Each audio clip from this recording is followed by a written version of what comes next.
Mimi nasikia kwa bunge former chairman ya budget, kabla Atandi hajakuwa chairman, anaongea anasema, oh, our debt ratio, debt to GDP is very high, we don't have money now. Wakati yeye alikuwa chairman ya budget, there was no stories like that. Alikuwa anaweka kila kitu pali moja. This country has been borrowing 50 years.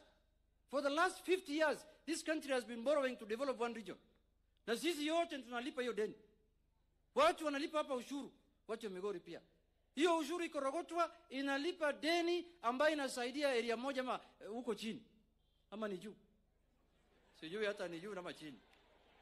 Saa hii ndio sasa sisi tumekuja, tunasema barabara yetu ni mbaya, barabara yetu itengenezwe, na nimeona utazungumza wewe mwenyewe hapa.